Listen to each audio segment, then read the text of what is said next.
de l'ouvrage intitulé La double nationalité en République démocratique du Congo, enjeux et perspectives. L'auteur de cet ouvrage, c'est celui qui est à ma gauche, Maître Aïmi Koulenfouka. Il va devoir faire l'économie de son ouvrage tout à l'heure. Je voudrais d'abord, en guise d'introduction, vous faire remarquer que cet ouvrage comporte 3 parties.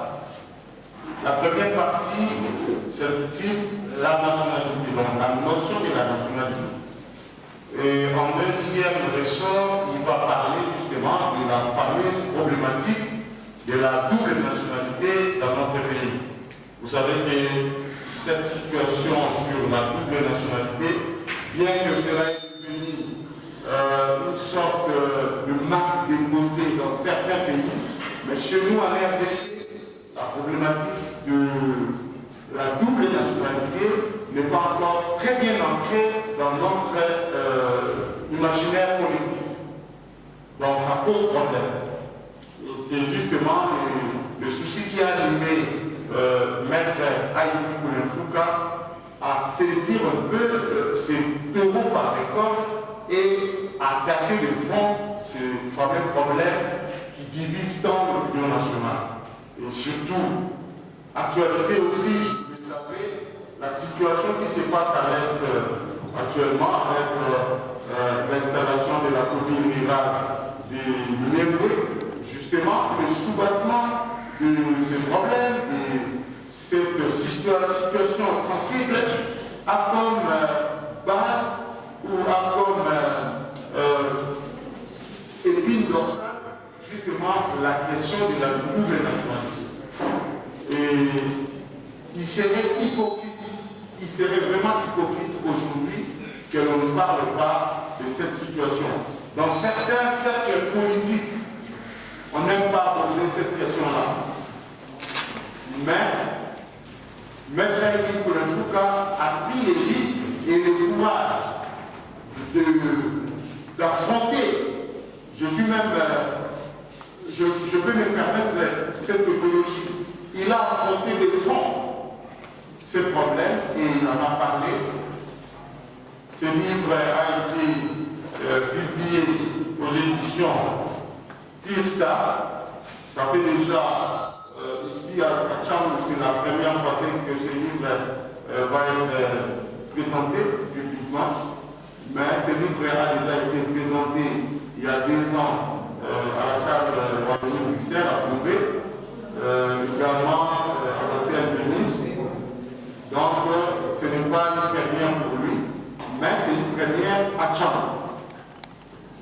Nous tous étant des résidents ou des originaires de la Tcham, c'est une fierté pour nous d'avoir un fils du terroir de la Tcham, avoir affronté cette problématique et avoir pondu une œuvre intellectuelle de haute facture qui aujourd'hui constitue une source de droit pour les étudiants en droit et pour les experts qui s'intéressent surtout à la question de la nationalité. Écrire un livre pour un intellectuel, ce n'est pas un travail facile. Les intellectuels disent qu'il ne faut pas vivre et passer comme ça sur la terre sans marquer son époque. Il faut passer sur la terre, ne serait-ce qu'en plantant un arbre. Pour les Indiens, si vous vivez en plantant ne serait-ce qu'un arbre, votre vie vaut quelque chose. Mais votre vie sera encore plus qu'une simple chose lorsque vous laissez un livre à la progéniture ou à la postérité. Donc cette œuvre que Maître Aïmi Koulenfouka a fait en donnant et à la République démocratique du Congo et aux intellectuels congolais et du monde entier et à la communauté internationale ces livres, je pense que cela vaut un pesant d'or pour lui. Je disais que ce livre est divisé en 3 parties. La première partie c'est la nationalité, la deuxième partie c'est la question de la double nationalité et une conclusion va être tirée à la fin. Je ne vais pas abuser de votre patience, préférez l'écouter plutôt que moi. Ainsi, je vais lui laisser la parole pour qu'il puisse apporter son exposé et nous faire l'économie et la quintessence de ce qu'il y a comme matière prise dans son ouvrage. Maître Aïmi, vous avez la parole. D'abord, commencer par vous souhaiter la bienvenue dans ce beau cadre de la bibliothèque totale de la Chambre, qui n'a d'ailleurs rien à envier aux bibliothèques qui sont au centre de là-bas. Donc, nous sommes fiers d'avoir à Chambre une telle bibliothèque qui est l'initiative de M. Franco dans l'enceinte du lycée de Sœur de Bergame. Encore une fois, merci pour votre présence, malgré vos multiples occupations. Je pense que mon exposé va tourner autour de 3 points. Je vais d'abord commencer par la motivation, ce qui m'a poussé à écrire les livres, et puis après l'historique, le contexte de rédaction, et ensuite ça sera le contenu de l'ouvrage. Vous êtes sans ignorer que la question de la nationalité est une question d'actualité, aussi bien dans notre pays qu'à travers le monde. Et actuellement, vous savez que nous avons des problèmes à l'est de notre pays. Je ne vais pas, dans cet exposé, m'attarder là-dessus. Ce n'est pas le sujet. Le sujet ici, c'est la double nationalité. Qu'est-ce qui m'a motivé à écrire cet ouvrage? C'est en 2007. Dans notre Parlement, il y a les députés nationaux Makila qui avaient posé cette question, qui avaient soulevé cette question, parce que tout le monde s'est rendu compte que beaucoup de nos personnalités ont à la fois, entre guillemets, la nationalité congolaise et d'autres nationalités. Donc ils ont 2 ou 3 passeports. Alors en 2007, M. Makila a soulevé cette question qui a vraiment connu une ébullition dans le Parlement. Et je me rappelle que le président de l'époque de l'Assemblée nationale, c'était M. Vital Kamerhe, qui avait proposé un moratoire, ça veut dire un délai, pour que tous ceux qui posséderaient une autre nationalité, un autre passeport, dans le délai de 3 mois, puissent se conformer à la loi. Quand je dis la loi, ça veut dire la loi du 12 novembre 2004 relative à la nationalité congolaise. Malheureusement, personne, je pense, n'a obtempéré. Les délais est passé comme ça jusqu'au jour d'aujourd'hui. Nous sommes là, la question continue à effrayer la chronique. C'est pendant ces assises, ces plénières de l'Assemblée nationale, que, en tant que juriste, je me suis posé la question de savoir, mais en fait, la double nationalité, bien sûr que dans notre cursus en droit international privé, nous avons un chapitre consacré à la nationalité. Mais je vous avoue que je n'avais pas beaucoup d'informations sur la double nationalité. Alors quand j'ai essayé un peu de voir, je me suis dit non, il faut que en tant qu'élite, je puisse apporter une pierre pour éclairer l'opinion nationale, parce que beaucoup de gens connaissent la nationalité, mais de manière intuitive. Mais ils ne connaissent pas vraiment l'économie de ces concepts, donc ils ne connaissent pas vraiment le contenu. C'est un concept qui est complexe et délicat à la fois. Donc la double nationalité, c'est comme on dit, un arbre qui cache la forêt, surtout dans notre pays. dire, bien que je ne sois pas historien, je vais d'abord commencer par vous relater un tout petit peu l'histoire de notre nationalité. Vous savez que avant 1885, l'espace qui constitue actuellement la République démocratique du Congo n'était pas un pays ou un État comme nous le voyons actuellement. C'était un ensemble des tribus d'ethnies, des empires, des royaumes qui peut-être ne se connaissaient pas ou s'affrontaient par guerre pour l'occupation des territoires. Il s'est fait que vers les années 1800, Stanley, quand tout le monde connaît Henri Montan Stanley, à la recherche de Livingstone,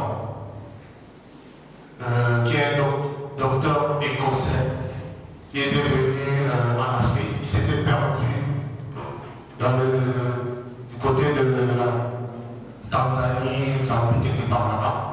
Alors, Henri Montan Stanley, qui est un journaliste britannique qui travaille dans le journal Herald Tribune aux États-Unis, c'était en fait un aventurier, un explorateur. Il a été envoyé, mais il a voulu aller à la recherche de Livingstone. Parce qu'à cette époque-là, il n'y avait pas de téléphone, il n'y avait pas tout ce que nous voyons actuellement. Alors, les explorateurs, les récits des explorateurs de ces temps-là étaient vraiment quelque chose que les gens se bousculaient pour connaître les récits des explorations en Afrique, parce que l'Afrique c'était, comme on dit, terra incognita, ça veut dire on ne connaissait pas l'Afrique à travers le monde. Alors tous les explorateurs qui venaient ici en Afrique, lorsqu'ils rentraient en Europe, tout le monde accourait pour connaître qu'est-ce qui se passe dans ce continent. Alors Henri Montan Stanley, étant journaliste, est venu comme explorateur et à la recherche de Livingstone pour savoir où aider Livingstone. Je ne vais pas m'étaler sur l'histoire parce que je ne suis pas historien, mais je dirais que Stanley, c'est lui qui avait retrouvé Livingstone. Mais avant de le retrouver, il avait fait le voyage de l'Est à l'Ouest. Il a même traversé le fleuve Congo. Il est parti de Luanda, je pense, là où c'était impraticable pour continuer. Donc, pendant son exploration, il s'est rendu compte qu'il y avait une terre très riche en Afrique, dont les gens ne connaissaient pas, surtout en Europe. Alors, lorsqu'il est rentré en Grande-Bretagne, il a proposé, à l'époque, je pense que la reine, il y avait une reine là-bas en Angleterre, mais la reine ne s'était pas intéressée aux propositions de Stanley. Ça avait vraiment démotivé, découragé, parce que lui savait que c'était vraiment une occasion pour les Anglais, pour la Grande-Bretagne, parce qu'à cette époque, c'était des colonies. Chaque puissance européenne cherchait des colonies pour coloniser. Les Anglais étaient déjà en Inde, les Portugais étaient déjà dans d'autres pays africains, les Français étaient en Afrique de l'Ouest. C'était comme ça. Alors, il se fait que Henri Montan Stanley, découragé, pendant son retour, il a pris la route de Marseille en France. Mais pendant ce temps, il y a le roi Léopold II qui avait des ambitions de donner à la Belgique une colonie. Il était vraiment très intéressé à tout ce qui s'est passé dans le monde par rapport au pays qui n'était pas encore exploité ou connu. Alors, comme il était vraiment très attiré par ça, avec ses agents, il a envoyé un de ses agents pour aller, parce qu'il était déjà informé qu'Henri Montan Stanley venait faire des opérations en Afrique. Alors il a envoyé son agent qui a rencontré Henri Monton-Stanley à Marseille et a proposé à Stanley de venir auprès du souverain, du roi Léopold II. Alors, ils se sont vus avec le roi. Henri Monton-Stanley a encore proposé au roi s'il peut financer une autre expédition en Afrique centrale parce qu'il estimait que c'était une terre vraiment très riche. Le roi va mordre sur l'hameçon. Il va financer Henri Monton-Stanley qui va encore revenir en Afrique. Je vous épargne d'autres détails, mais Henri Monton-Stanley est venu beaucoup en Afrique centrale, au Congo. Il a rencontré les chefs, les tribus et tout. Il a signé des traités par-ci par-là pour, comment dirais-je, pour installer des postes en vue de prochaines expéditions. C'est vraiment favorable. Parce qu'à l'époque, pour venir en Afrique, ça prenait beaucoup de temps, ça demandait beaucoup de moyens. Et d'autres puissances hésitaient, surtout que l'Afrique centrale, c'était vraiment une terre inconnue. Il y avait la forêt, il y avait des maladies, il y avait beaucoup de problèmes à cette époque-là. La technologie n'était pas encore évoluée comme aujourd'hui. Et le roi va envoyer des équipes qui vont venir ici dans notre pays. Ils vont découvrir les Congo. Et les Congo a commencé d'abord par une association. Les gens ne le savent pas. Notre pays a commencé par être d'abord une association. On a appelé ça Association internationale africaine, qui regroupait beaucoup de pays. Et les souverains de premier était aussi parmi ceux qui dirigeaient, donc peut-être même qu'il était au cœur de cette association, qui avait des ambitions philanthropiques, civilisationnelles, si on peut dire, entre guillemets. Mais après, comme c'était quelqu'un de rusé, connaissant la richesse qui avait regorgé notre pays, il a essayé de dissoudre, de faire en sorte que l'AIA soit dissoute pour créer sa propre association. On a appelé l'association internationale africaine. Et après, il y a eu la conférence de Berlin du 26 février 1885 qui a réuni beaucoup d'États européens pour le partage de l'Afrique. Bon, on dit pour le partage de l'Afrique, mais il ne s'est pas agi le partage de l'Afrique, c'était le partage de l'Afrique centrale, plus particulièrement du Congo, de notre pays.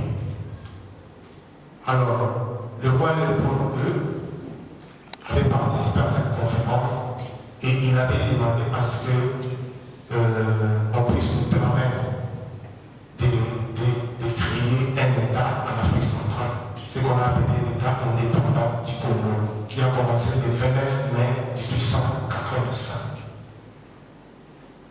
Juste après, parce que à la conférence, ces puissances européennes se disputaient des territoires en Afrique et surtout en Afrique centrale. Il y avait notamment la France, le Portugal qui était encore fort à cette époque. Il y avait des Anglais, il y avait aussi les États-Unis, d'autres pays aussi de l'Europe. Alors comme il y avait cette compétition, cette concurrence, alors ces pays-là ont trouvé bon de laisser à Léopold II les Congo. Parce que la France ne voulait pas que la Grande-Bretagne, par exemple, s'accapare du Congo. Le Portugal, de même. Alors, pour essayer un peu de neutraliser chacun, ils ont donné les Congo, ils ont accepté, y compris les États-Unis d'ailleurs, que le Congo soit, l'État indépendant du Congo soit sous la souveraineté du roi Léopold II. Et maintenant, pour revenir à la nationalité, c'est le 27 décembre 1892 que le roi Léopold II va prendre un décret royal qui va qui sera relatif à l'acquisition de la nationalité congolaise. C'est en 1992 que l'histoire de notre nationalité commence. Et nous avons évolué, le droit de l'autorité a pris un ordre de décret, cette fois-là un peu détaillé sur la perte de la nationalité congolaise, c'était en 1904. Et lorsque notre pays a été annexé par la Belgique en 1908, nous étions des Congolais, bien sûr, État indépendant du Congo, nous étions des Congolais. En 1908, beaucoup ne le savent pas, nous sommes devenus des Belges, parce que le Congo avait été annexé par la Belgique. Donc nous faisions partie intégrante de la Belgique. Et après, entre 1908 et 1960, 1933 et 1960, ce qui régissait le Congo, c'était la charte coloniale. C'était la charte coloniale. Cette charte coloniale n'a pas non plus parlé de la nationalité. Il fallait attendre 1964, donc après l'indépendance. Parce que même la loi du 19 mai 1960, la loi fondamentale, n'a pas non plus parlé de la nationalité congolaise. Il faut dire que les Belges étaient un peu, comment dirais-je, frileux par rapport à la question de la nationalité. Ils n'ont pas défini ça. Les lois antérieures étaient d'application.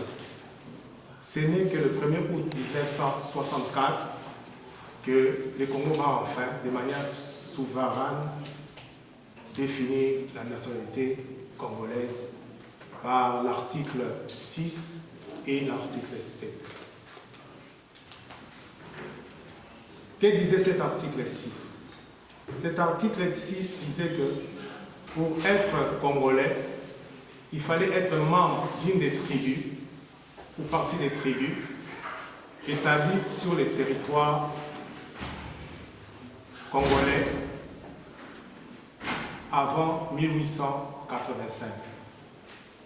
Et c'est avec cette constitution de Loularou qu'a été posé pour la première fois les principes de l'unicité et de l'exclusivité de la nationalité congolaise. Notre législation en matière de nationalité a évolué. Lorsque Mobutu prend le pouvoir par les coups d'État, dans un premier temps, les institutions laissées par la Constitution de Loularou ont continué à fonctionner. Mais après, Mobutu va par une ordonnance-loi, non pas par une ordonnance-loi, mais par une ordonnance, accorder de manière collective la nationalité congolaise. C'était en 1971, le 26 mars 1971. Il va accorder d'une manière collective la nationalité congolaise aux ressortissants du Rwanda, Burundi. Donc, ce qu'on appelle les rwandophones. Et les gens pensent que c'était sous l'instigation ou l'inspiration de son directeur de cabinet, Isengimana, qui était aussi un rwandophone. Et une année après, en 1972, le 5 janvier 1972, le Parlement va siéger et va modifier un peu cette ordonnance en disant que, parce que l'ordonnance de 1971 disait que les ressortissants de Rwanda Burundi qui étaient établis en République du Congo à la date du 30 juin 1960 étaient réputés être des Congolais, donc de manière collective, alors que la nationalité ne se donne pas de manière collective, elle se donne de manière collective. Alors, le législateur de 1972 est revenu, a battu en brèche presque cette loi, pratiquement, parce qu'il a ramené cette attribution de la nationalité collective en 1950. Donc, cette loi disposait que les ressortissants du Rwanda Burundi qui étaient établis au Congo en 1960, non pas en 1960, mais en 1950, donc avant le 1er janvier 1950, étaient des Congolais. Ce qui n'a pas été apprécié par beaucoup de gens, surtout des gens aussi de l'Est. Et ce n'est qu'en 1981, le 29 juin 1981, que le Parlement va élaborer et voter une loi qui va cette fois-là vraiment annuler ce qui s'est passé avec la loi de 1972 et de 1971. Donc, cette loi-là va dire que les Congolais, toute personne dont un ascendant est ou a été membre d'une des tribus établies sur le territoire du Congo avant 1885. Il faut dire que la conférence nationale a pratiquement reconduit cette loi de 1981 qui a continué jusqu'à ce que l'AFDEL puisse arriver. Et l'AFDEL avait pris un décret, donc le président Mosé Kabila avait pris un décret du 2 février 1999 qui avait reconduit aussi cette loi de 1981 tout en changeant simplement de nom du Zaïre au Congo. Au lieu de parler des Congolais ou des Zaïrois, on a commencé à parler des Congolais. Au lieu de parler du Zaïre, on a parlé de la République démocratique du Congo. Et il y a eu, comme vous le savez, les accords de Lusaka, les accords de Pretoria, il y a eu Sun City actuellement. Cette loi aussi, il faut le dire, ne fait que reconduire la loi de 1981. Cette loi qui reprend les principes de l'unicité et de l'exclusivité de la nationalité congolaise en son article 1er. Parce que notre constitution du 18 février 2006 dispose en son article 10 que toute personne, tout Congolais qui obtient une autre nationalité perd automatiquement la nationalité congolaise. C'est ça donc l'historique un peu de notre nationalité. Donc, lorsque en 2007, je me rends compte que le problème de la double nationalité est un problème épineux qu'il faut vraiment chercher à comprendre, c'est là les déclics. C'est ça qui a fait que j'ai commencé à réfléchir sur cette question. Et ce n'est qu'en 2015 que je vais commencer la rédaction de cet ouvrage qui m'a pris à peu près 4 ans.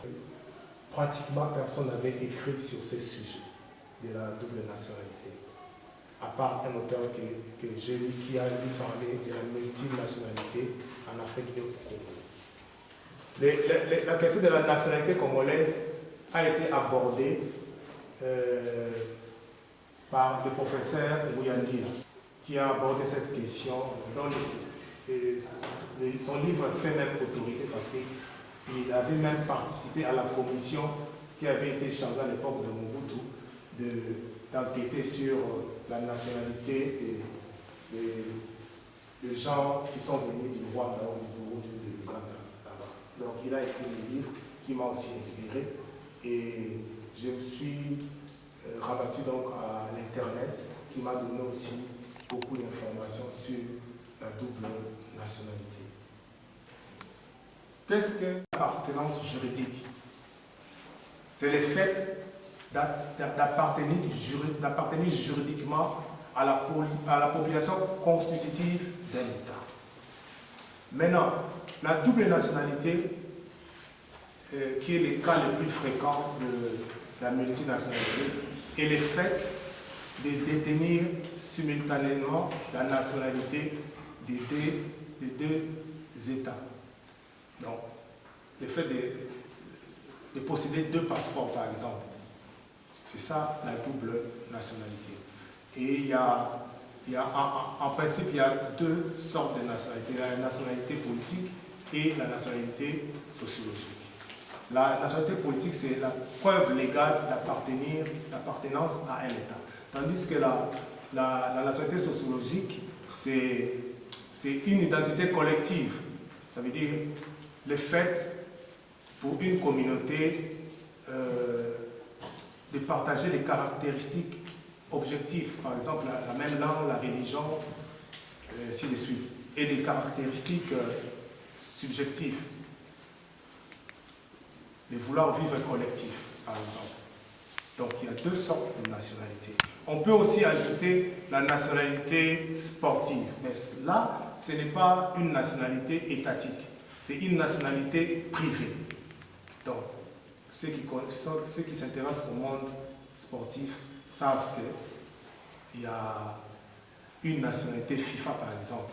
Ça veut dire des joueurs, certains joueurs peuvent demander à obtenir la nationalité sportive qui définit en principe, comment dirais-je, leur sélection dans une équipe nationale, dans des compétitions internationales. Ça se limite à ça. Donc c'est une nationalité privée. Comme dans notre pays, nous avons des joueurs qui, entre guillemets, sont des binationaux, parce que dans notre pays, on ne peut pas parler de la binationalité, parce que lorsque, comme la loi le dit, lorsque un Congolais obtient une autre nationalité, automatiquement il perd la nationalité congolaise selon la Constitution et selon la loi. Donc, mais dans d'autres pays, on parle des binationaux, des pays qui ont adopté la double nationalité. Donc, certains de nos joueurs, par exemple le football, ont obtenu la nationalité FIFA, ce qui leur a permis, par exemple, de jouer dans notre pays. Parce que la FIFA n'a rien à voir avec les législations politiques des pays. C'est ça.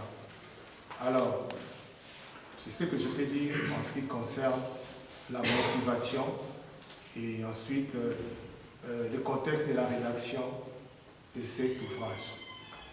Et dans le contenu de l'ouvrage, comme l'a si bien dit le modérateur, le livre est divisé en trois parties, en deux parties. Il y a une troisième partie qu'on peut considérer qui est la conclusion. Donc dans une première partie, je parle de la nationalité. Et dans la seconde partie, je parle de la double nationalité, comme on l'a dit. Donc dans la première partie, je donne un bref aperçu de la notion de la nationalité, des concepts qui sont voisins à la nationalité, par exemple la citoyenneté et tout. Je définis la nationalité, je parle de l'historique, et puis après je parle chronologiquement des textes de loi qui nous ont régis depuis 1892 jusqu'à ce jour. Et avec la double nationalité, là, j'aborde directement le problème de la double nationalité dans notre pays. Donc, je donne la définition et je donne un aperçu aussi de la double nationalité à travers le monde. Donc, quels sont les pays qui ont adopté la double nationalité et quels sont les pays qui ne tolèrent pas la double nationalité.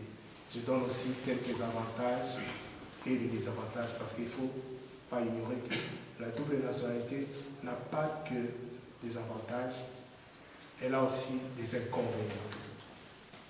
Et je termine par la conclusion. Donc, s'il faut parler du contenu de mon livre, je pense que c'est ça, ce qui est contenu dans les livres.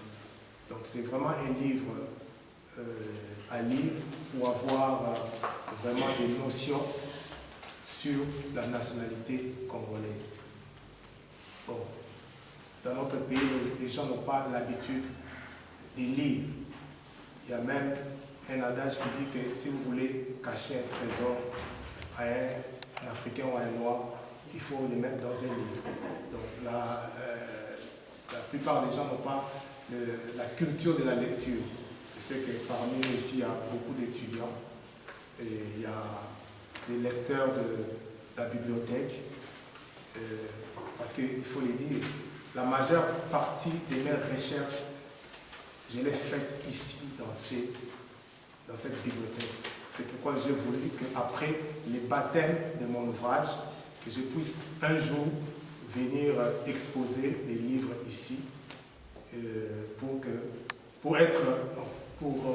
exprimer un peu ma reconnaissance à l'endroit de l'initiateur, M. Franco, et des agents de la bibliothèque qui m'ont soutenu, qui ont permis à ce que je puisse travailler ici. Donc, d'une manière brève, c'est ça ce que je pouvais vous dire à propos de ces livres qui est en vente actuellement à l'hôtel Memling, à la librairie de Grand Lac, boulevard du 30 juin, à la halle de la Bondée, au Palais du Peuple, à l'aéroport aussi de Gilles et Anna.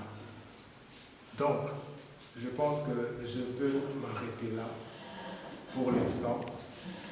Je suis à la disposition d'éventuelles questions que vous pouvez avoir sur la question de la double nationalité.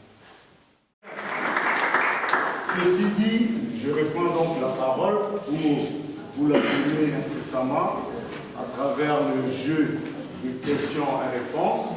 Je pense que l'auteur a fait de son mieux pour vous prendre l'économie de son livre et c'est à vous maintenant, par curiosité ou par intérêt quelconque, si vous voulez avoir beaucoup plus de lumière sur certains points qu'il a abordés ici.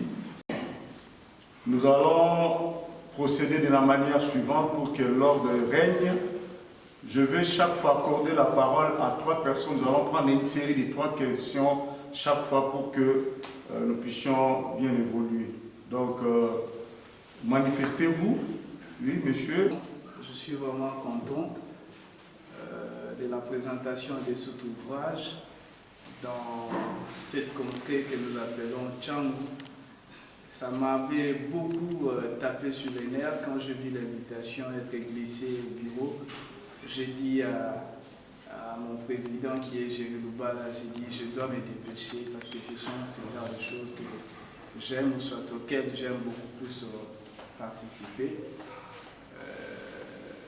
Je vais beaucoup plus jeter les éloges à Maître Coulet pour cet ouvrage.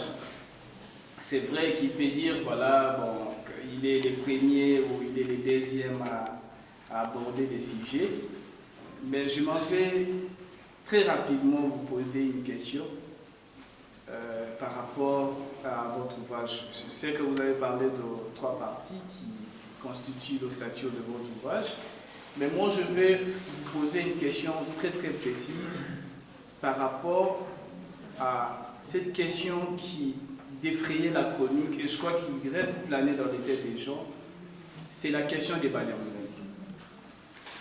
Je pensais que vous pouviez, c'est vrai, vous avez parlé de 1800, avant 1960, qui était une période où on pouvait considérer que les Rwandais et les Burundais, je ne sais pas moi, pouvaient avoir la nationalité congolaise. Mais la question des Banyamulenge, c'est cette question qui résume toute la problématique que nous avons autour de la nationalité. C'est vrai qu'aujourd'hui, il y a eu un moratoire en 2017, comme vous l'avez soulevé. 2007, voulais-je dire. En 2007, le moratoire accordé par l'ancien président de l'Assemblée nationale, M. Vital, je le cite. Mais cette question-là, jusqu'à aujourd'hui, nous dérange. Moi, je fais des relations internationales. Je sais que la question de la nationalité n'est pas une question à considérer comme nous la considérons aujourd'hui par rapport aux considérations liées à des petits problèmes que nous avons avec les gens de le pays de l'Est. Mais où se situe, je termine par là, où se situe la question des Banyamulenge dans cet ouvrage? La question des Banyamulenge dans votre ouvrage.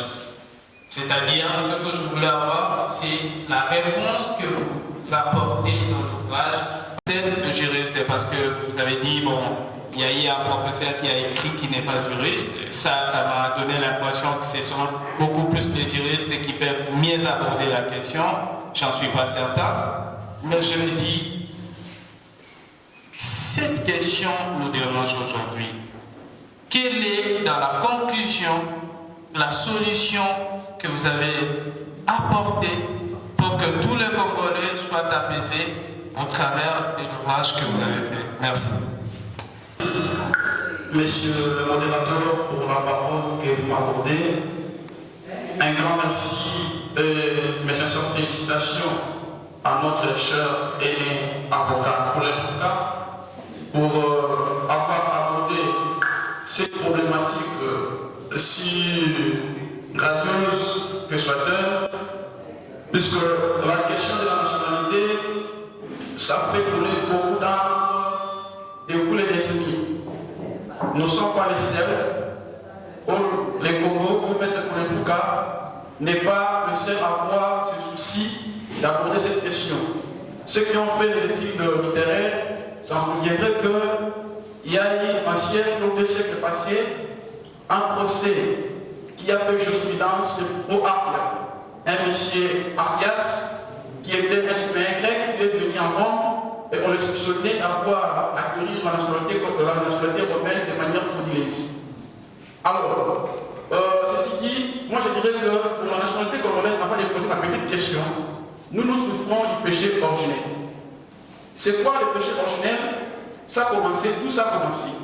Ça a commencé, comme vous venez de le ramasser par votre exposé, en 1885, Congo belge.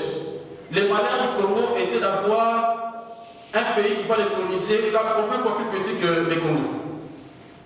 Ils ne pouvaient pas accepter que les Congos puissent avoir sa propre nationalité. D'ailleurs, si vous vous souvenez à l'époque, nous étions Congo belge, on faisait partie des l'une des provinces qu'on considérait comme une partie de la Belgique. La nationalité, c'est aussi un problème du territoire, un problème du sol. Depuis 1885, le partage de l'Afrique, on a accordé au Congo 2 345 000 km² de superficie. Avec toutes les cartes géographiques, il n'y avait pas un peuple banyamulé. Il n'y avait pas un peuple banyamulé. Aujourd'hui, il y a l'histoire de banyamulé. À part ça, vous venez d'aborder un problème de parlement, soit consort. Il n'y a même pas eu Madila, il y a même un ex-premier ministre, Sami Badibanga. Je vais citer Sami Badibanga. Sami Badibanga était déjà un citoyen belge, mais qui venait, il voudrait, on l'a nommé premier ministre, il a fallu normalement être déclaré qu'il n'est plus congolais, il n'est plus belge pour accéder à ses fonctions. Vous voyez que la question de la nationalité, pour moi, ça dépend que de moi, c'est une hypocrisie. Il y en a la plupart d'entre eux, d'entre nos politiciens, Monsieur, posez votre question. Ma question est celle de savoir, en abordant cette problématique de la double nationalité, quelles sont vos inquiétudes? Je vais commencer par les questions posées par M. Okito Chignon concernant le Banyamulé. Je voudrais les rassurer d'abord parce qu'il faut acheter les livres pour lire les livres pour connaître les contenus. Donc dans les livres, j'apporte aussi les problèmes des Banyamulé, mais de manière succincte parce que ce n'est pas le sujet ou le thème de mon livre. Moi, dans mon livre, je parle de la double nationalité. Donc ça concerne aussi bien la diaspora congolais que les Congolais qui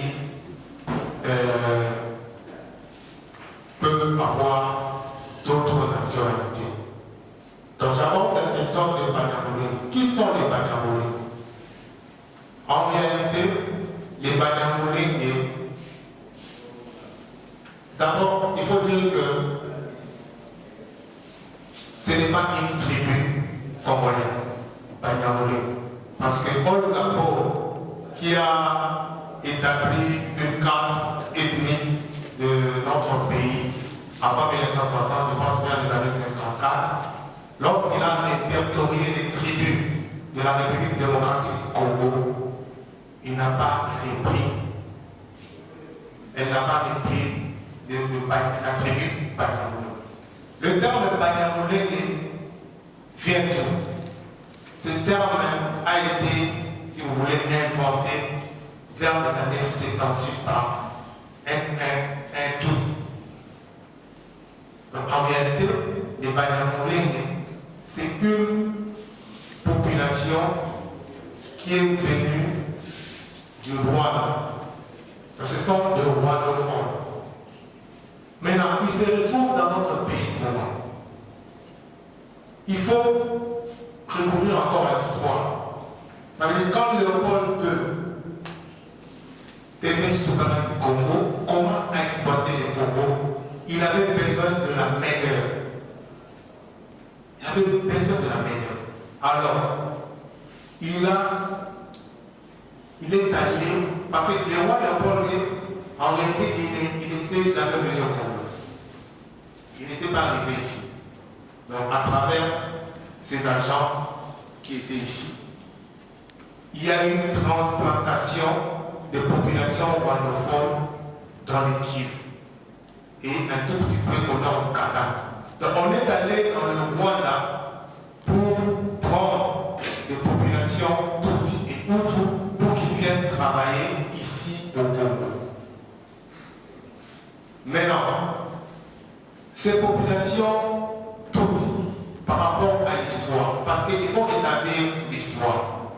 Moi, j'ai fait des recherches, parce que beaucoup de gens, même beaucoup de politiciens, parlent de cette question sans avoir l'information.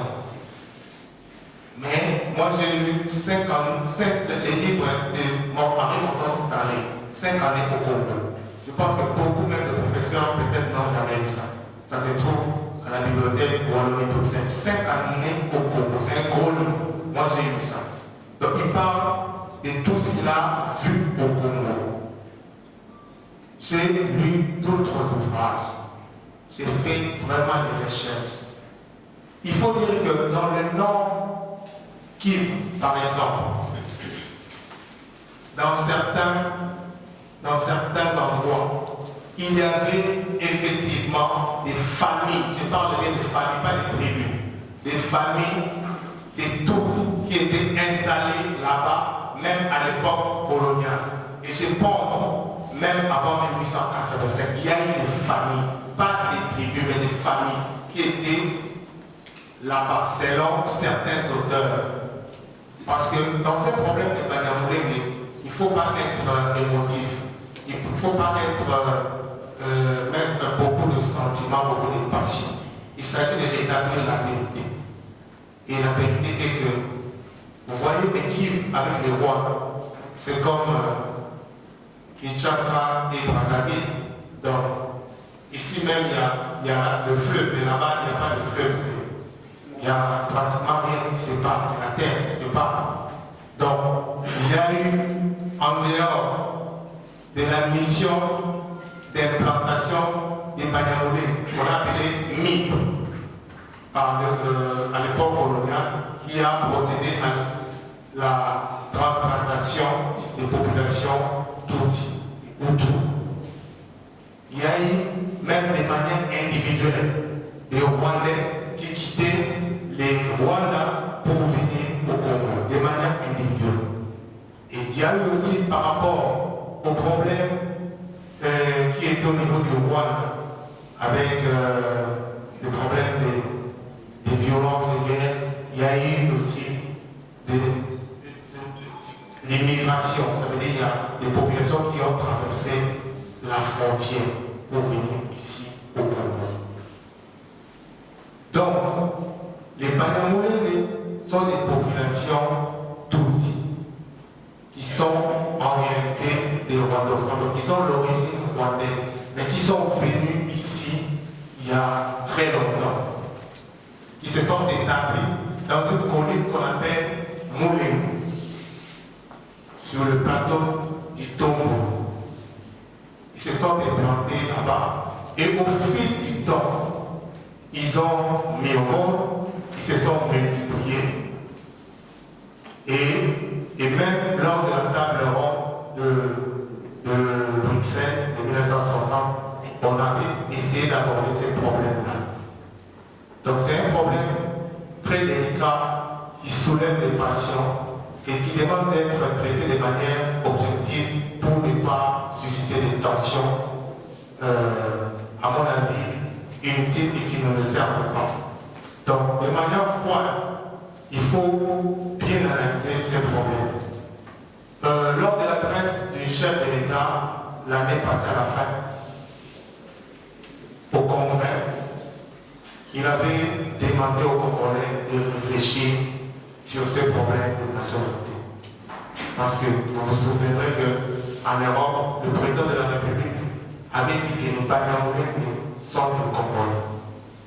Moi, je vais dire ceci, que ce que le président Tshisekedi avait dit, c'est une vérité, sauf qu'il devait dire que ce sont des Congolais d'acquisition, pas des Congolais d'origine.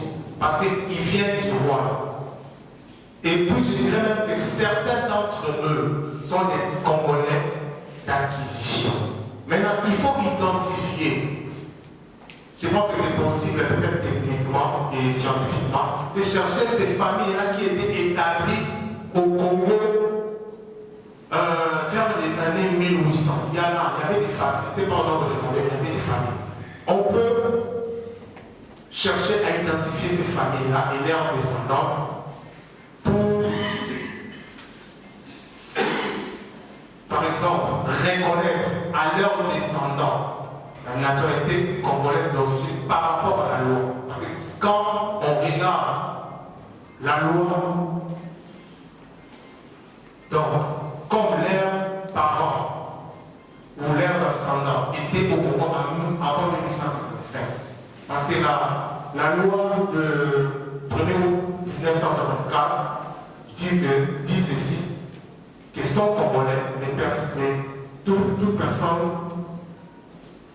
dont un des ascendants était membre d'une tribu ou dont les territoires où les personnes constituaient ce qui est devenu le Congo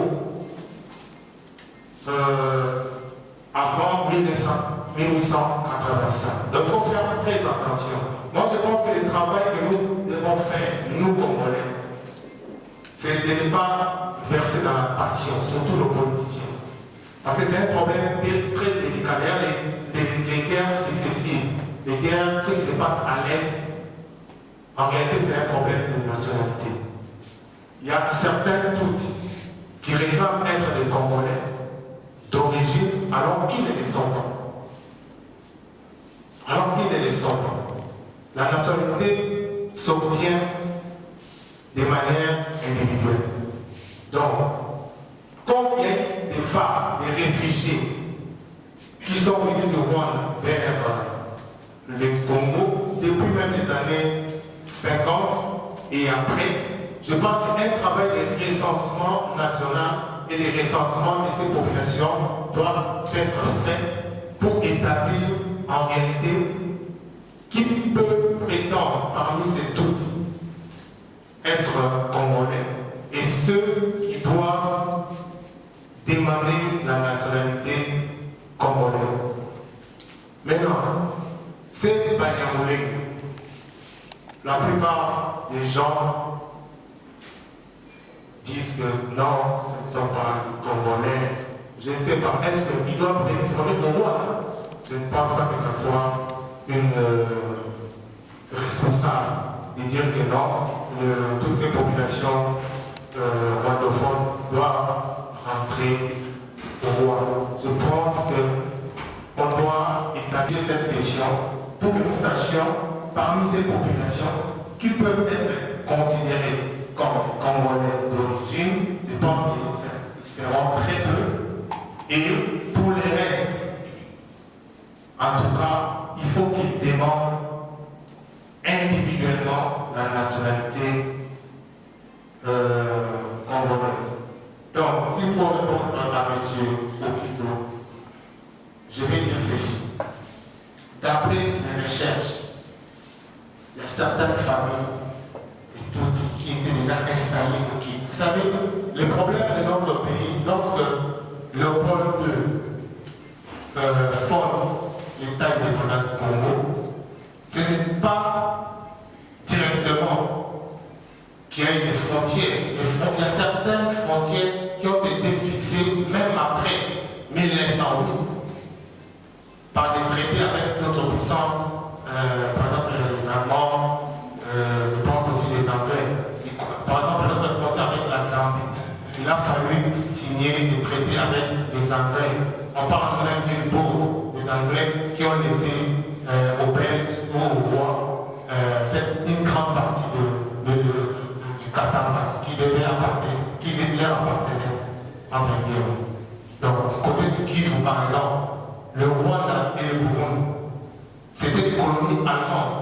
Mais après la défaite allemande de la Première Guerre mondiale, ces territoires-là sont passés par l'administration belge. Donc, c'était d'abord sous mandat et après sous tutelle. Donc, la Belgique n'avait pas la souveraineté sur le Rwanda et le Burundi, mais ils administraient ça. Ils avaient le mandat d'administrer ces territoires-là. Donc, le roi Léopold II, par cette entreprise de transplantation, ne voulait que avoir des travailleurs, la main-d'œuvre de toutes.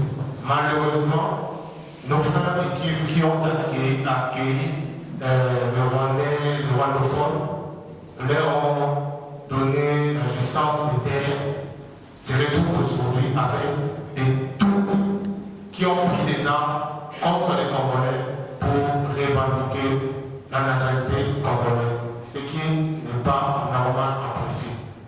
Il y a même un auteur qui parle qui dit que les États-Unis voudraient par exemple que les Tutsis qui sont inquiétés obtiennent la naturalisation de la nationalité congolaise. Alors, on se demande, quelqu'un qui demande la naturalisation, ça veut dire qu'il a déjà une autre nationalité. Donc, s'ils peuvent, les Banyamulais, ils peuvent accepter divorce. Je vais parler ici de certains Banyamulais qui sont venus ici par phare, qui sont venus ici comme réfugiés en 1997, 1998 et après, parce qu'il y a eu génocide au Congo. Ceux-là, ils doivent en principe demander individuellement la nationalité congolaise. Et ils vont obtenir la nationalité d'intuition. Il y a un enjeu. Ça veut dire, à l'Est, c'est une question de terre. C'est une question foncière. Tout ce qui se passe là-bas, c'est par rapport à la terre. Donc, les populations, les Tutsis qui sont là-bas, voudraient être reconnus comme des Congolais d'origine pour jouir des territoires qu'ils occupent. Mais moi je pense que si nous avons un État, un véritable État, cela ne constitue pas vraiment un problème. Pourquoi? Parce que notre constitution dit que le sol et les sous-sols appartiennent à l'État. Donc, les individus ne peuvent pas dire qu'ils peuvent exploiter par exemple des terres comme ils veulent. Tutsi, soit-il. Donc, il est question ici, je vais le répéter, que le pouvoir public, le politique congolais puisse réfléchir sur ça, essayer d'identifier. C'est vraiment un travail de longue haleine. Lorsqu'il y aura la peine d'identifier cette population des Tutsis, qui, à mon avis, beaucoup d'entre eux, il y a eu des générations, beaucoup d'entre eux ne connaissent même pas le Rwanda. Leurs ancêtres sont nés au Kivu. Donc, on ne peut pas, comme ça, dire que non, ils doivent rentrer au Rwanda, par exemple. Non, il faut, si on est responsable, essayer un peu d'examiner ces problèmes. Le problème de tous, c'est qu'ils ne s'intègrent pas avec les populations congolaises. Moi, je pense que c'est le problème. Parce que nous avons les Bazongo, par exemple. Il y a beaucoup de Bazongo ici au Congo, mais ils se sont intégrés. Et c'est difficile de savoir une telle émotion. on le prend par exemple pour les Makongo. Le problème de nos frères, ils ont tout dit, c'est qu'ils ne veulent pas s'intégrer. Ils sont toujours dans les républiques communautaires. Mais en réalité, beaucoup d'entre eux, nous pouvons dire qu'ils doivent demander individuellement la nationalité congolaise. Et certains d'entre eux qui sont issus des familles qui étaient établies au Congo, cela est démontré par certains chercheurs. Peut-être ceux-là peuvent revendiquer ou dire être reconnus comme étant des Congolais d'origine. Je ne pense pas que ça pourrait avoir un impact aussi négatif. Parce que ceux qui ont pris les armes, ce n'est pas l'ensemble de tout, ce sont juste de politiciens, si je peux dire, qui veulent que ces gens-là puissent être reconnus comme des Congolais d'origine. Je ne connais pas leurs agendas. D'autres disent qu'on veut annexer une partie du Kivu au Rwanda.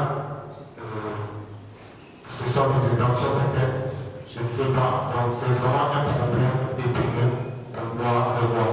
S'il faut venir à votre deuxième question sur la solution, c'est ça en fait. Pour moi, la solution est qu'il puisse avoir une table ronde, une sorte de table ronde pour essayer de clarifier cette situation et ces gens-là, si je peux m'exprimer ainsi.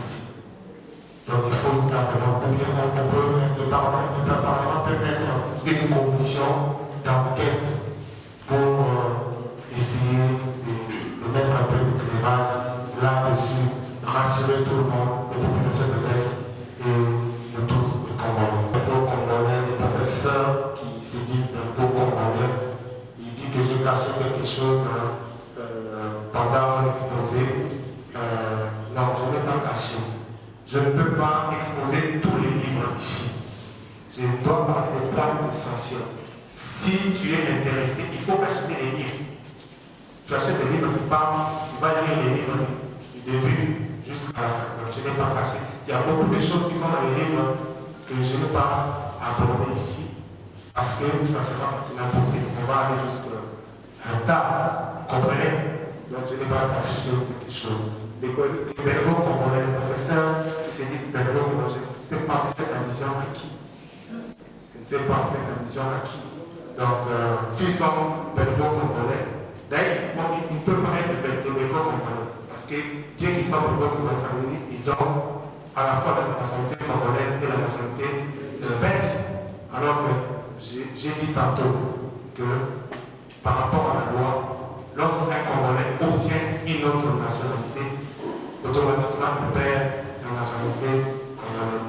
Bien sûr que dans mon livre, j'ai dit qu'il faut amender la loi relative à la nationalité et la Constitution nationale article 10. Il faut apporter des amendements, mais pas un chamboulement de tout. Donc il faut prévoir les points qui fâchent pour essayer un peu de moderniser notre droit de la nationalité qui doit en principe évoluer. Mais compte tenu du fait que notre nationalité n'a pas encore acquis une certaine maturité. D'ailleurs, depuis 1960, nos politiciens appliquent la politique, comme on dit, de l'autruche. Je ne sais pas si tu connais la politique de l'autruche. Ils n'abordent pas la question, ils font semblant d'aborder la question. Alors que c'est un problème qu'on doit aborder. Il faut crever l'abcès. Une fois pour toutes, pour qu'on sache qui est congolais et qui n'est pas congolais. Vous comprenez? Donc c'est ça ce que je peux dire par rapport à ta question. Une troisième question avec M. Rodrigue, qui est juriste. Lui dit qu'il n'y avait pas de Banyamulenge. Je pense que lui non plus n'a pas beaucoup d'informations lorsqu'il dit que les Banyamulenge, je ne sais pas dans quel sens il a voulu dire ça. Donc les Banyamulenge, c'est des gens qui étaient au Congo avant 1960. la problématique de leur nationalité, c'est ce qu'on doit traiter pour distinguer les réfugiés, ceux qui sont venus comme réfugiés, ceux qui sont venus individuellement et ceux qui étaient dans les ancêtres étaient ici avant 1920. J'en passe. Pour les bonnes des Sami Badibanga, il faut faire attention. Monsieur Sami Badibanga, bien sûr qu'il avait la nationalité belge, mais je vous assure qu'il avait recouvré la nationalité congolaise. Parce qu'il y a deux façons de recouvrir la nationalité congolaise. Par décret et par déclaration. Par décret, c'est lorsque une personne a acquis la nationalité congolaise donc une personne qui a acquis la nationalité congolaise, qui n'est pas congolais d'origine. S'il veut recouvrir la nationalité congolaise, il faut qu'il y ait un décret. Mais maintenant, un Congolais qui a perdu par rapport à la loi la nationalité d'origine, comme Sami Badibanga, s'il veut recouvrir cette nationalité, il faut simplement qu'elle fasse une déclaration. C'est à partir de cette déclaration que le ministère ayant dans ses attributions la charge de la nationalité va lui accorder cette nationalité et lui octroyer un certificat de nationalité. Sami Badibanga l'avait fait parce qu'il y a un délai, je pense de 6 mois. Donc vous pouvez faire la déclaration au mois de janvier et au mois de juin. Si vous êtes nommé, on ne va pas vous dire que vous êtes étranger parce que vous avez fait la déclaration il y a 6 mois, donc au mois de janvier. Donc, le fait que vous avez fait la déclaration au mois de janvier, lorsque vous postulez, vous êtes nommé, on va dire que cette déclaration va rétroagir, ça veut dire on va dire que vous êtes déjà congolais. Donc je pense que Sami Badibanga avait été même reconnu par la Cour constitutionnelle, je pense, qu'il était dans le bon comité congolais. Donc je pense que j'ai répondu à cette question. Je ne sais pas s'il y a d'autres questions. Et enfin, une troisième personne, lui, à côté. Ah oui. Non, derrière. En lunettes. C'est vous, non? Ah oui, t'es. Monsieur Amani, votre question. Ma préoccupation est la suivante. Quels sont les remèdes en termes de solutions que notre propose par rapport à ces problématiques pertinentes de la double nationalité? Est-ce que nous voulons rester avec une nationalité qui propose notre loi ou bien nous allons changer notre loi pour avoir la double nationalité? Je vous remercie. Et je vous félicite pour votre brillante intervention. En suivant votre intervention, sauf inadvertance ou méprise de ma part, je ne vous ai pas entendu aborder la quintessence de votre ouvrage, c'est-à-dire le point culminant de la double nationalité, et qui serait entre autres les avantages de la double nationalité, les inconvénients de la double nationalité. Vous ne les avez pas encore abordés.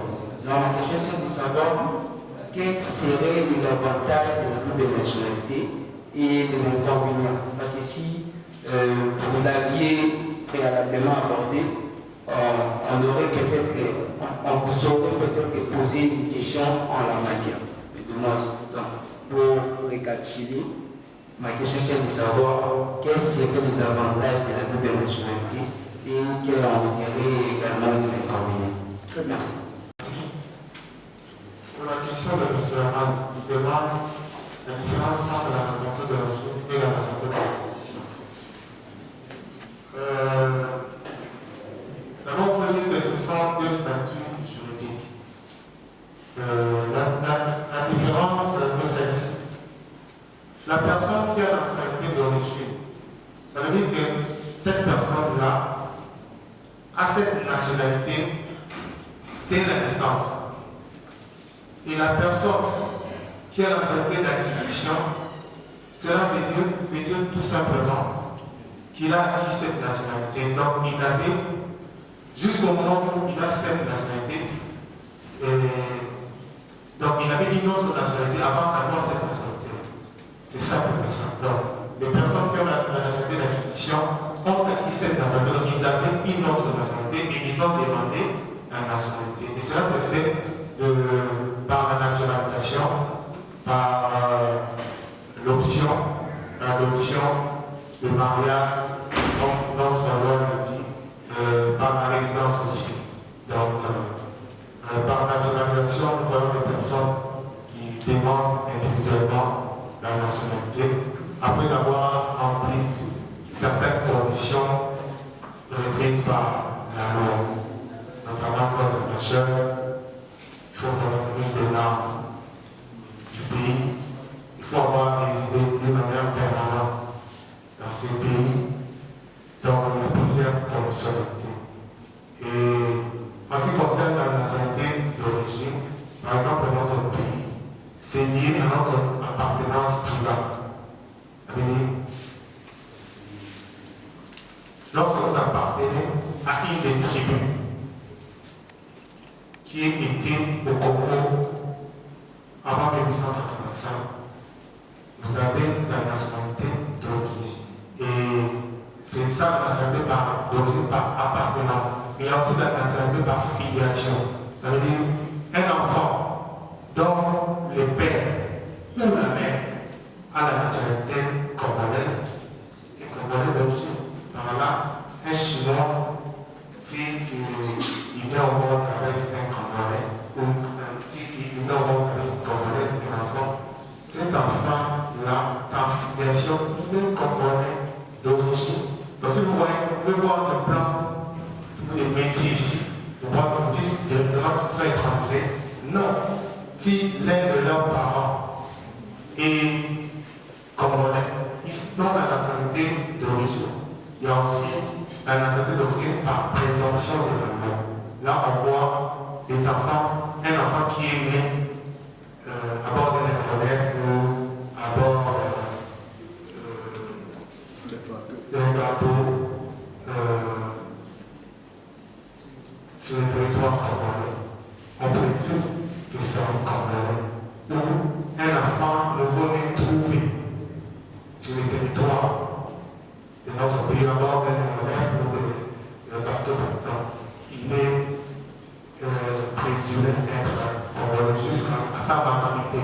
Lorsqu'il va atteindre 18 ans, il peut maintenant dire qu'il n'est pas congolais, surtout si pendant sa minorité, ses parents qui étaient connus sont maintenant connus. Donc, mais si ses parents ne sont pas connus, il peut soit être congolais, ou bien à la majorité dire que bon, il choisit, il opte pour une autre nationalité. C'est ce que je peux dire par rapport à ça. Comment acquérir la nationalité si on n'est pas né au Congo ou si les parents ne sont pas d'origine congolaise? Il faut la demander, tout simplement, comme j'ai dit tantôt, il faut introduire une demande de nationalité et remplir certaines conditions. Pour la question de M. Maou, de la quintessence de l'ouvrage, je pense que par rapport aux avantages, comme j'avais un peu effleuré cette question, quand j'ai dit que la double nationalité n'a pas que des avantages, elle a aussi des inconvénients. Je sais que pour ce qui est de notre diaspora, parce que cette question concerne beaucoup plus les gens de la diaspora qui revendiquent comme qu'on puisse adopter la double nationalité parce que certains d'entre eux veulent exercer par exemple des fonctions politiques ou des fonctions publiques. Et ils disent que pour eux, il n'y a que des avantages. Ils ne voient que des avantages.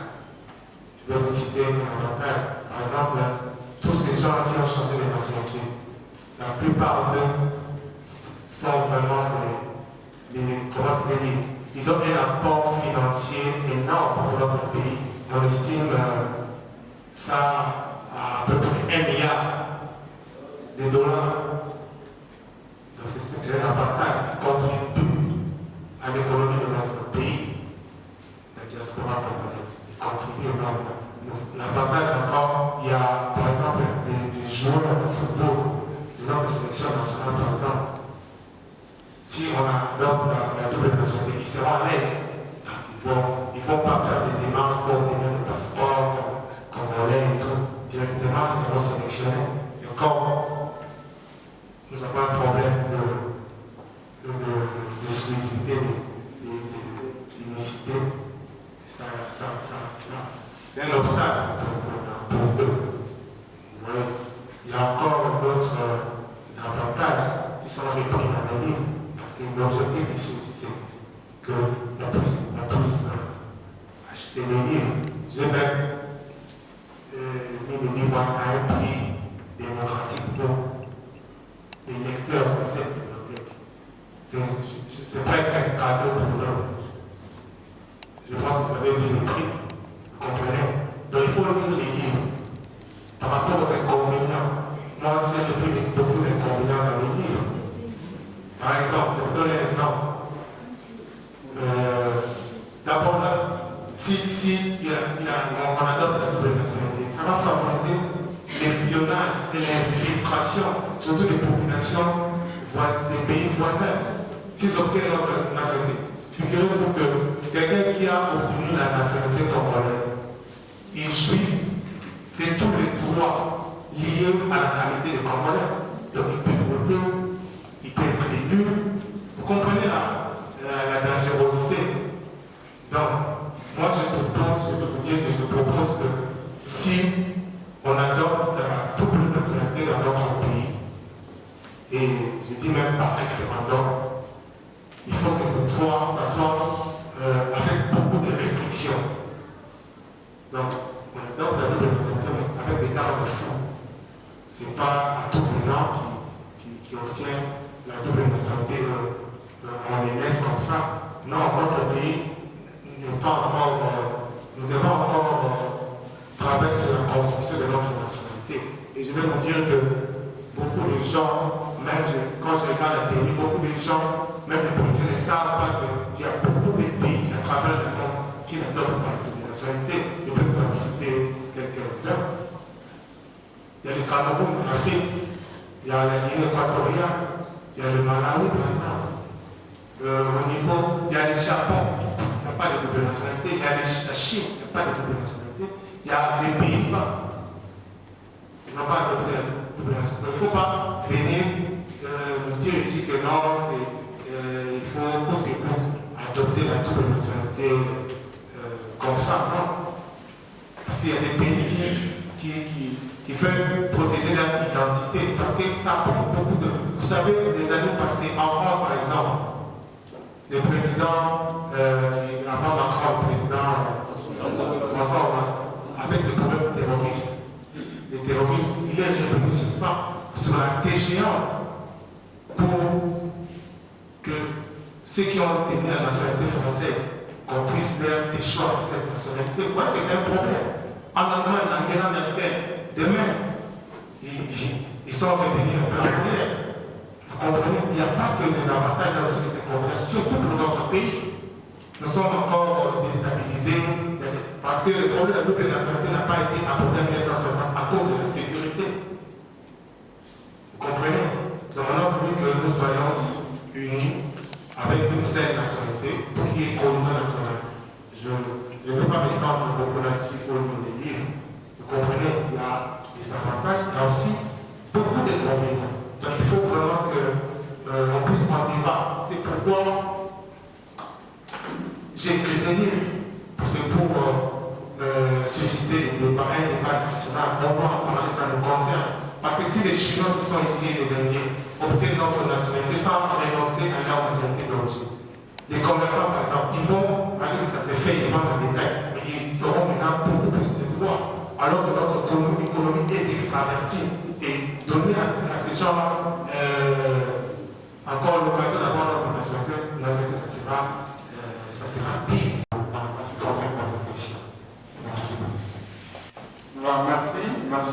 tous pour vos questions. Nous tendons vers la fin de notre séance. Pour l'instant, nous demandons à M. Franco de dire son mot de la semaine de circonstance pour clôturer cette cérémonie, tout en vous disant d'avance merci. Monsieur Franco, vous avez la parole pour votre mot.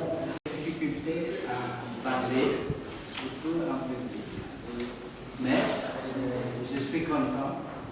Je suis content qu'un lecteur a écrit un livre. Je suis content que la bibliothèque permet à beaucoup de lecteurs, soit élèves, étudiants, chercheurs, de compléter sa propre formation. Pardonnez mon français, mais je suis italien. Et je n'ai pas la double nationalité. Je cherche de devenir congolais, mais je dois encore l'obtenir. En effet, hier, j'ai retiré mon visa d'établissement de 5 ans. C'est rare, je pense, pour un étranger, mais je suis heureuse. Bien, je suis content. La bibliothèque, l'année prochaine, va fêter ses 15 ans de vie. J'avais eu l'idée l'année 2003. J'ai employé 3 ans pour la réaliser. Aujourd'hui, nous avons 6500 ouvrages.